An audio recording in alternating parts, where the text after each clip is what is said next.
Olá, meus queridos, Vanusa Dias aqui para mais uma reflexão e estudo da Palavra de Deus. Essa semana nós estudamos o capítulo 7 do livro Desejados de Todas as Nações e o tema foi o Menino Jesus. Você já parou para pensar como foi a infância de Jesus? Você já parou para pensar se Jesus era uma criança que tinha um poder diferente das outras, de mim e de você quando éramos crianças? O livro ele começa dizendo assim: Jesus passou sua infância e juventude em uma pequena vila nas montanhas. Ele não se estabeleceu em casas ricas e famosos centros de aprendizagem. Constituiu seu lar na desprezada Nazaré. Nazaré era uma cidade simples e ali foi constituído o lar de Jesus. Ali Jesus cresceu e se fortaleceu. Ali Jesus cresceu não só em estatura, mas principalmente em sabedoria. Tem um trechinho que diz assim, a grande biblioteca da obra criada por Deus se estendia diante dele, né, diante de Jesus. E qual é a grande biblioteca da obra criada por Deus? É a natureza, né? Jesus ele aprendeu a amar a Deus, primeiramente no colo da sua mãe e do seu pai, com o exemplo do comportamento da sua mãe e o exemplo e comportamento do seu pai. Mas ele aprendeu também ao observar a natureza, né? O contato dele com a natureza levou ele a respeitar mais ainda e sentir um amor mais profundo ainda por Deus. E Jesus, nós sabemos que lá em Gênesis, né, no iniciozinho, lá no capítulo 1, nós vemos que Jesus ele participou de toda a obra da criação. Agora imagine, uma coisa é você viver como criador, e outra coisa é você viver como espectador, né? Jesus ele teve a oportunidade de viver as duas fases, não só como criador, quando ele participou da criação, mas como espectador, quando ele pôde crescer, contemplando e admirando realmente a criação das mãos de Deus e a criação da qual ele também fez parte. É interessante um trechinho que diz assim, desde os seus primeiros anos, os anjos celestiais guardaram Jesus. No entanto, sua vida foi uma longa luta contra os poderes das trevas. Sabe, meus queridos, os anjos que guardaram Jesus são os mesmos anjos que nos guardam, que nos protegem, né? Que estão ao nosso lado. Mas esses anjos, em momento algum, eles interferiram no direito de Jesus, né? De fazer as suas escolhas e de passar pelas suas lutas e pelas suas provações. Imagine uma criança comum, como eu e você. Quantas coisas, quando você era criança, você teve que dizer não?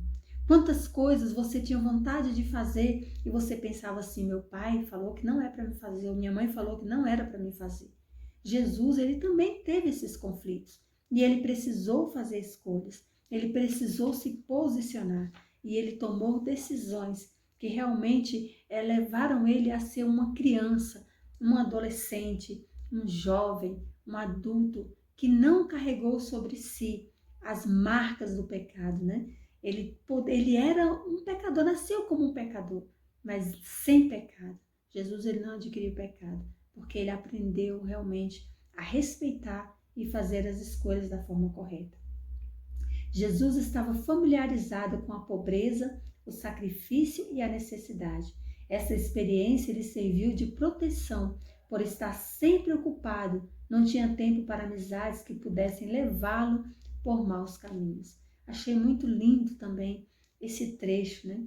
Que Jesus, ele foi uma criança que cresceu sabendo o que é padecer, sabe? Sabendo o que é passar necessidades, sabendo o que era ajudar os seus pais, o que era aprender ali o ofício, como ele aprendeu do próprio José, né? O ofício de carpinteiro. Ele cresceu como alguém que era envolvido nas atividades e isso não permitia, né, que Jesus tivesse tempo para se ocupar com coisas que não valia a pena. Hoje nós observamos as nossas crianças, né? Como elas estão sujeitas a tantas influências e como hoje tudo é proibido. Hoje você tem que ter cuidado até o que você pode estar ensinando para os seus filhos, né? Jesus não. Jesus ele aprendeu o ofício ali da mão do seu pai. E por isso, ele estava sempre com a mente dele ocupada com coisas boas. E daí nos deixa um exemplo, né? Realmente a necessidade de trazermos coisas boas para ocupar os nossos filhos. Não é que nós vamos colocar os nossos filhos para trabalhar, né? Mas nós podemos ocupar o tempo dos nossos filhos com coisas que realmente desenvolva o seu intelecto, né? A sua sabedoria. Como eu queria, sabe? Ter tido mais compreensão da vida de Jesus quando os meus filhos ainda eram pequenos. Hoje já estão todos grandes. Eu pude ali dar uma boa educação para eles, mas eu poderia ter feito muito mais se eu tivesse tido realmente esse conhecimento, essa base, né? Esse exemplo realmente do menino Jesus na minha vida. Achei interessante um trechinho também que falou assim, ó, esse fato é uma censura aos que pensam que para viver uma vida irrepreensível depende do lugar, fortuna ou prosperidade. Jesus, ele cresceu em um lugar simples, em um lugar onde a maioria das pessoas eram pessoas necessitadas. Mas isso não foi um dos motivos, né, que poderiam levar Jesus a ser uma pessoa diferente do que ele nasceu para ser. O lugar onde nós nascemos, a família em que nós nascemos, os recursos que nós temos, eles não definem o que nós vamos nos tornar. O que define o que nós vamos nos tornar são as decisões e as atitudes que nós tomamos. E isso desde pequenos, né? Desde a nossa infância, desde o que nós somos ensinados, desde pequenininho. Isso vai formar o nosso caráter e vai realmente nos dar base para cumprir o nosso propósito de vida, né? O porquê que nós nascemos. Jesus, ele foi exposto a várias situações, mas ele escolheu realmente ser aquele menino, aquele jovem, aquele adolescente, aquele adulto que nasceu para uma missão e que cresceu para cumprir realmente aquela missão. Como carpinteiro, Cristo honrou o trabalho. Jesus havia sido o comandante do céu e os anjos lhes obedeciam com prazer. Agora ele era um servidor, sempre disposto, um filho amoroso e obediente, com suas próprias mãos. Ele trabalhava na carpintaria com José. Não se valia do poder divino para facilitar suas tarefas ou aliviar sua carga de trabalho. Jesus, ele não, em momento algum, ele se valeu do poder do Filho de Deus para facilitar a sua vida. Ele cumpria as suas tarefas com esmero, com carinho, com respeito, assim como seu pai José o ensinou, né? Aquele que foi designado para ser o seu pai aqui na terra o ensinou, né?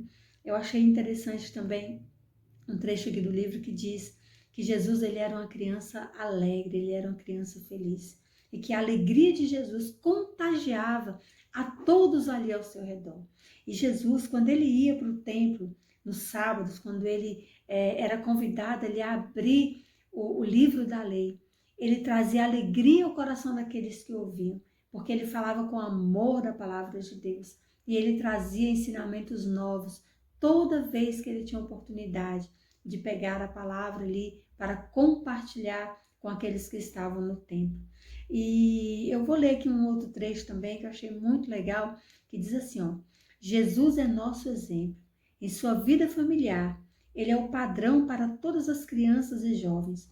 O Salvador se dispôs a aceitar a pobreza para nos ensinar como podemos andar bem próximos de Deus em situações simples da vida. Sua obra começou com a dedicação a Deus, do trabalho humilde do operário que se esforça para ganhar o pão de cada dia. Tanto ao trabalho na banca de carpinteiro, como ao fazer milagres para a multidão, ele estava a serviço de Deus. Cada jovem que segue o exemplo de Cristo, na fidelidade e obediência mostrada em seu humilde lar, também pode reclamar essas palavras ditas pelo Pai. Olha que palavras lindas. Eis o meu servo, a quem sustento, o meu escolhido, em quem tenho prazer. Isaías 42, versículo 1. Sabe, meus queridos, os nossos jovens, as nossas crianças, os nossos adolescentes, eles podem demonstrar na vida deles exemplos como os exemplos que Jesus demonstrou. caráter como o caráter que Jesus demonstrou. Disso tudo depende nós ensinarmos os nossos filhos, os nossos jovens, os nossos juvenis, as nossas crianças a amar a Deus, assim como Maria e José dedicaram um tempo ali para ensinar o menino Jesus. Semana que vem eu volto, na terça-feira, para estudarmos mais um capítulo juntos, o livro A Visita Pascual, o tema, né? E é o capítulo 8 do livro Desejar de Todas as Nações. Que Deus te abençoe e te guarde, faça a sua leitura. Vai estar aqui na descrição o link para o livro. E busque também, tire também as suas conclusões. Permita que Deus fale com você através da leitura desse livro. Nos vemos na quinta-feira para a reflexão. Quinta-feira passada não consegui fazer, mas essa quinta, com fé em Deus, vai dar certo. E a gente se vê na quinta-feira. Um grande abraço, que Jesus te abençoe.